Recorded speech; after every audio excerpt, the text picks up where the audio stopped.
अस्सलाम वालेकुम। नावल है कल्बुल वतन, एपिसोड है 15 और राइटर है नावल की ईमन रज़ा। ऐसे यूजुअल वही बातें दोहराऊंगी कि जिसने हमारा चैनल सब्सक्राइब नहीं किया प्लीज़ हमारा चैनल सब्सक्राइब कर लें, बेल आइकन को ज़रूर प्रेस कीजिएगा और वीडियोस को लाइक कर दिया करें, शेयर कर दिया करें, कमेंट कर दिया करें, और ताकि हमें पता चले कि आपको पिछली एपिसोड में क्या अच्छा लगा और क्या अच्छा नहीं लगा, उसी हिसाब से हम नावल को अपडेट करें। चलते हैं फिर आज की एपिसोड हम शुरू करते हैं। उसे यूं रोते देख रोयाम का दिल भी मुट्ठी में आ गया था। मेरे कहने का वो मतलब बिल्कुल भी नहीं था यमन, मुझे माफ़ कर दो, गुस्से में न जाने तुम्हें क्या कुछ कह गया। रोयाम उसके सामने घुटनों के बल झुकते हुए बोला। महर ने उसके यूं कहने पर सर झटका और सर उठाकर उसकी आंखों में आंखें डाली। सुर्ख बहती आंखें रोने के बायस और भी पुरकशिश लग रही थीं कि रोयाम बिन पिए ही बहक रहा था। मगर यमन के अगले लफ्ज़ों ने उसका सारा खुमार उड़नछू कर दिया था।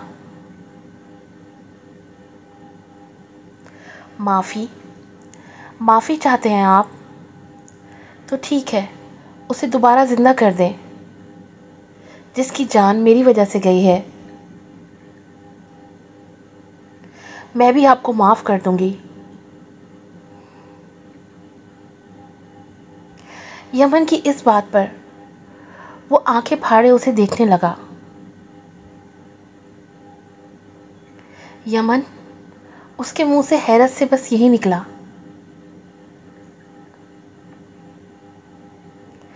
शशदर तो बाकी सब भी थे कि ये यमन ने क्या मांग लिया था। बस निकल गया दम, हो गई शो ख़त्म, नहीं ला सकते ना वापस उसे। माफ़ी मांगना बहुत आसान होता है रोयाम साहब, लेकिन किसी के लिए कुर्बानी देना बहुत मुश्किल।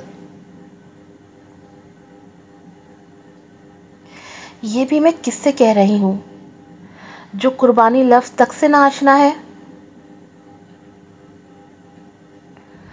वो अपने हाथों पर जोर डालती उठी और बग़ैर उसे देखे अपने कमरे की तरफ जाने लगी। शॉल ज़मीन से रगड़ती जा रही थी। मीरा भागकर उसके पीछे गई, जबकि सब रोयाम को ताज्जुब से देख रहे थे, जिसने अपनी अना में अपना घर ही बर्बाद कर लिया था।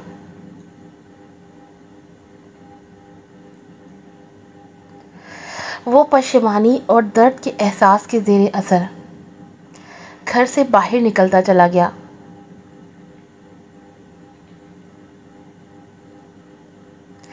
इन नापाक लोगों का ग्रोह फिर एक नया शैतानी मंसूबा बनाने में मसरूफ़ था। मुसलमानों के खिलाफ फिर एक नई साजिश रची जा रही थी।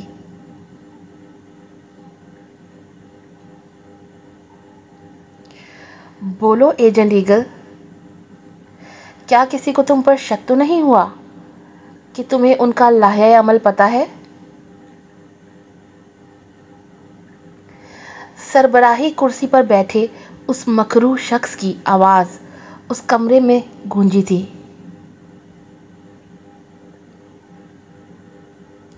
नो सर, किसी को ज़रा सा भी शक नहीं हुआ, वो कड़क आवाज़ में बोला।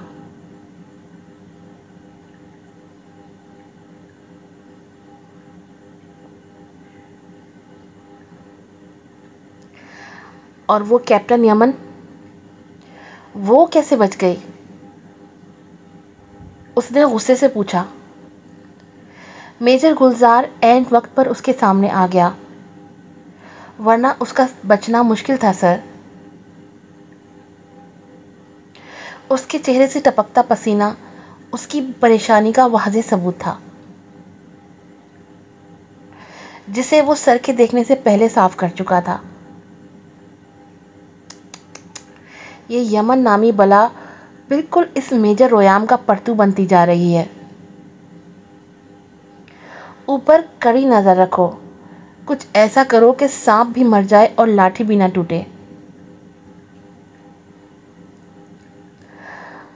हम कुछ समझे नहीं सर।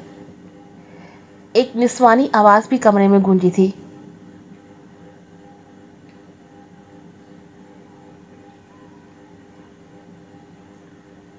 मतलब ये कि इस वतन का नाम भी बदनाम हो जाए और जड़ें भी कट जाएं।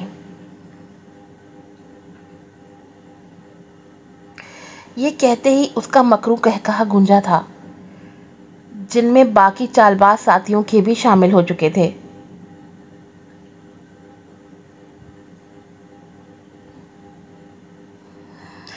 अपिया, आप भैया को जंगल की उस रात के बारे में बता क्यों नहीं देती? मीरब ने यमन से झंझला कर पूछा था, जो अपने ही ख्यालों में खोई थी। मीरब, बात को बार बार मत दोहराया। मीरब, बात को बार बार मत दोहराओ ना। मैं आज बताने का इरादा रखती हूँ, ना आइंदा। मेरी नज़र में वो मोहब्बत नहीं जो आसानी से भुला दी जाए। उसने संजीदगी से दीवार पर नज़रें टिकाते कहा।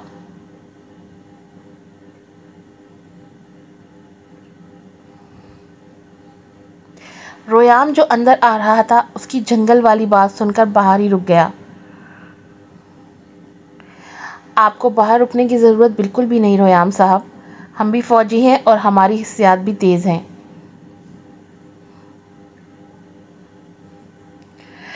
रोयाम उसकी बात पर शर्मिंदा होकर रह गया था और अंदर आ गया। इससे पहले कि वो उसे बात करने की कोशिश करता, वो लेट गई। मीरब, लाइट्स ऑफ कर दो, मैं सोना चाहती हूँ। प्लीज़ इन सब से कह दो मुझे डिस्टर्ब ना करें। उसका वाज़े अंदाज में रोयाम के बाहर निकल जाने का कहना उसे सीधे सीधे बाहर जाने पर मजबूर कर गया था।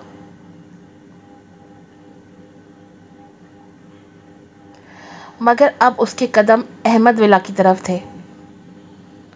वो अपने और यमन के रिश्ते को मौका देना चाहता था और आज उसने इस रिश्ते की तरफ पहला कदम बढ़ाया था।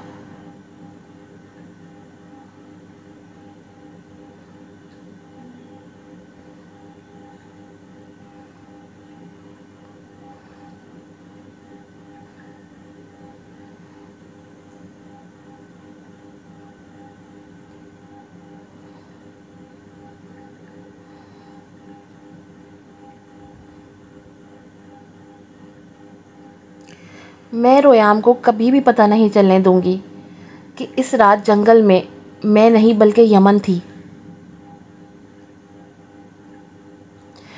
और इस राज को छुपाने के लिए चाहे मुझे एड़ी चोटी का जोर ही क्यों ना लगाना पड़ जाए, मैं लगाऊंगी।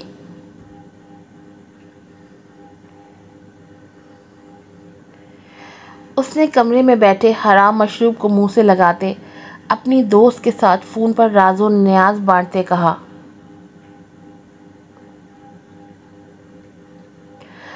और वो बुद्धू रोयाम मेरी चाल में फंस गया, इस बात से बेखबर कि मैंने तो उससे कभी मोहब्बत की ही नहीं।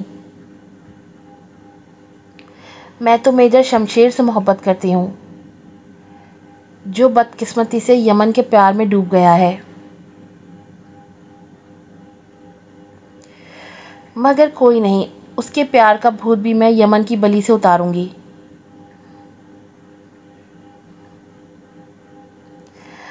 उसकी कही बात का एक एक लफ्ज़ बाहर खड़े रोयाम ने तेज़ाब की तरह अपने ऊपर गिरते महसूस किया था।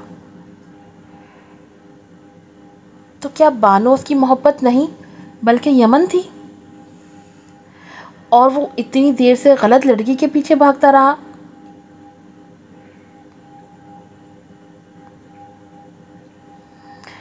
उफ खुदाया, ये मैं क्या कर बैठा। इस झूठी लड़की के पीछे मैंने अपनी जन्नत जैसी ज़िंदगी बर्बाद कर दी। उसके हाथ सख्ती से भींचे जा चुके थे, आंखों में खून उतर आया था। उसने तो यमन को माफ़ नहीं किया था, और फिर बानो तो असल मुजरिम थी। अब वो उसकी क्या हालत करने वाला था। एपिसोड यहीं पे एंड होती है। अब क्या होगा बानो का, कौन बचाएगा इसे रोयाम के हाथों से, इसके लिए आप जो है अगली किस्त तक इंतज़ार कीजिए। और मैं बहुत माजरत करती हूँ कि बैक नॉइज़ का मुझे एक दो लोगों ने मैसेज किया था।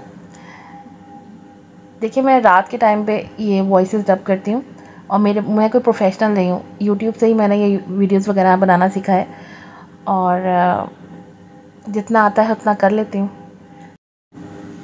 बाकी वक्त के साथ साथ सीखती रहूँगी, और हर वीडियो को पिछली वीडियो के मुकाबले में थोड़ा इम्प्रूव करती रहूँगी।